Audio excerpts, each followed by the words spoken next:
O Evangelho segundo João é um dos primeiros relatos da vida de Jesus.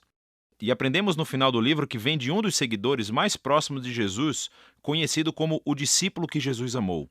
Ele aparece muitas vezes na história em si, e há algum debate sobre se é João o filho de Zebedeu, um dos 12, ou outro João diferente que morava em Jerusalém e era conhecido na igreja como João o presbítero. Seja qual for o João, o livro incorpora o depoimento de testemunhas oculares e foi brilhantemente criado com um propósito claro, que é apresentado perto do fim.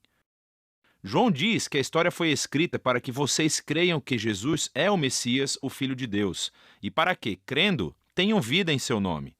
João acredita que o Jesus sobre o qual você lê nesse livro está vivo e é real, e que ele pode mudar a sua vida para sempre. O design do livro é muito legal.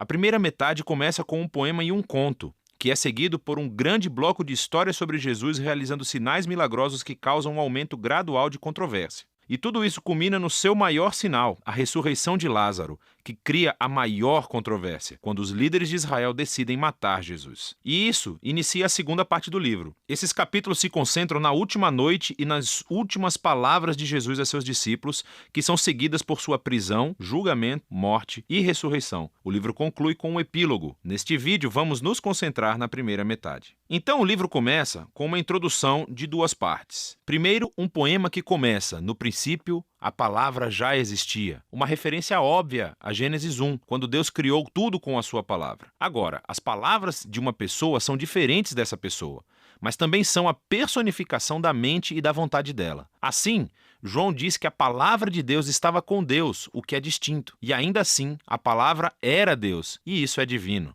E quando refletimos sobre essa afirmação, ouvimos depois no poema que essa palavra divina se tornou humana em Jesus.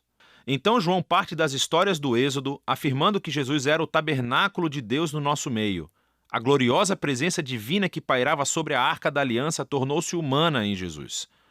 O que leva à sua última afirmação, de que o único Deus verdadeiro de Israel era Deus Pai e o Filho, que se tornou humano para nos revelar o Pai. Agora, ao considerarmos essas afirmações, começamos a ouvir uma história sobre como João Batista conheceu Jesus pela primeira vez e levou outras pessoas a o conhecerem e a se tornarem seus discípulos. E uma por uma, conforme as pessoas se encontravam com Jesus, elas diziam em voz alta quem pensavam que ele é. E nesse capítulo, Jesus recebe 7 títulos. Esses títulos apontam para o interesse que João tem no número 7, mas juntos também têm um significado. Que esse Jesus de Nazaré, que é totalmente humano, é o rei messiânico. Ele é o mestre de Israel. Ele é o Filho de Deus que morrerá pelos pecados do mundo. Essa é uma afirmação muito grande para ser feita sobre uma pessoa, e João irá defendê-la através das histórias nos capítulos 2 a 12. Todas elas têm o mesmo padrão básico. Jesus faz um sinal ou uma afirmação sobre si mesmo, e isso resulta em mal-entendidos ou controvérsias. E assim, no final de cada história, as pessoas são forçadas a decidir quem elas pensam que Jesus é. A primeira sessão mostra Jesus encontrando 4 instituições judaicas clássicas. E em cada encontro, Jesus mostra que ele é a personificação dessa instituição. Então, Jesus está numa festa de casamento e o vinho acaba. E Jesus transforma esses enormes jarros de água, algo como 455 litros no total, no melhor vinho de sempre. E o garçom diz ao noivo: "Você deixou o melhor vinho para o final", o que de fato é verdade. Mas João considera esse milagre o primeiro sinal de Jesus. Em outras palavras, é um símbolo que revela algo sobre Jesus. Assim como Isaías disse que o reino messiânico seria como uma grande festa, com um ótimo vinho, este primeiro sinal milagroso revela a generosidade do reino de Jesus.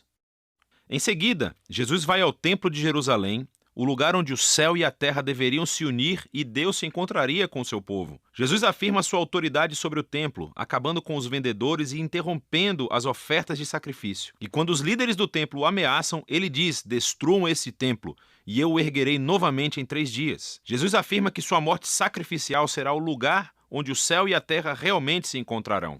O seu corpo que será morto é a personificação do templo.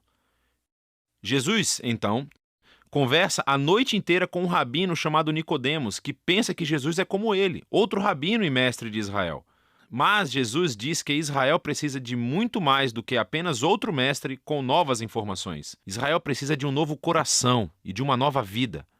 Ou, em suas palavras, ninguém pode experimentar o reino de Deus sem nascer de novo. Jesus acredita que os seres humanos estão presos a uma teia de egoísmo e pecado que levam à morte, mas também sabe que Deus ama este mundo e é por isso que ele está aqui, para oferecer às pessoas um novo nascimento, uma nova chance de vida. A partir daqui, Jesus viaja para o norte e ele acaba em um poço sagrado conversando com uma samaritana, isto é, uma mulher não judia. E eles começam a falar sobre a água que Jesus transforma em uma metáfora para si mesmo. Ele diz que ele está aqui para trazer água que pode se tornar em uma fonte de vida eterna. Agora, em João, esse termo se refere a uma nova qualidade de vida, que é infundida com o amor eterno de Deus.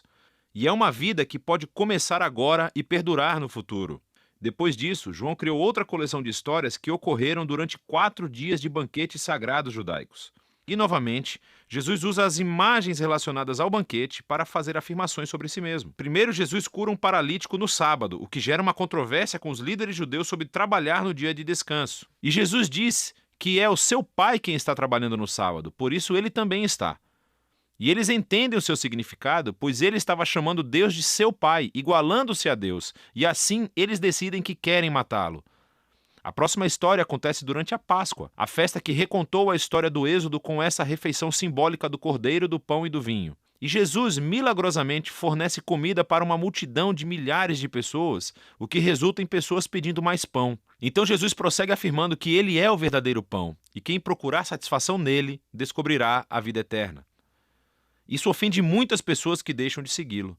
Depois disso, vem um bloco de histórias que acontecem em Jerusalém durante a festa dos tabernáculos, que recontam histórias das peregrinações de Israel no deserto, quando Deus os guiou com uma coluna de nuvem e depois fogo e lhes deu água no deserto. E Jesus se levanta no pátio do templo e grita: "Se alguém tem sede, venha a mim e beba." E mais tarde ele diz: "Eu sou a luz do mundo." Ele está afirmando ser a presença iluminadora de Deus e o presente de salvação de Deus para o seu povo.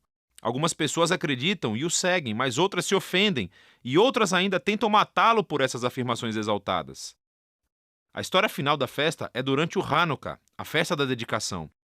É sobre como Judas Macabeu limpou o templo dos ídolos e o tornou sagrado mais uma vez.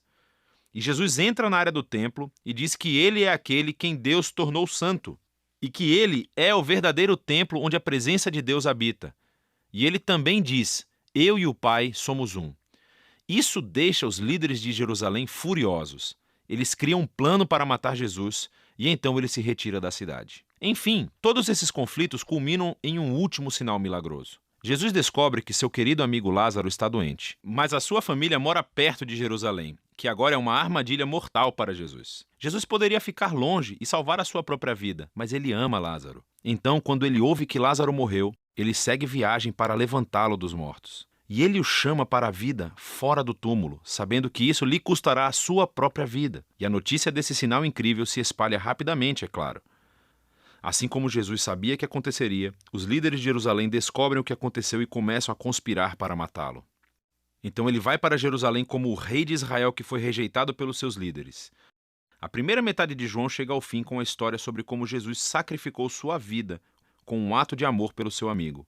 E isso, claro, também é um sinal que resultará na crucificação que será explorada com mais detalhes no próximo vídeo. Mas por enquanto, essa é a primeira metade do Evangelho de João.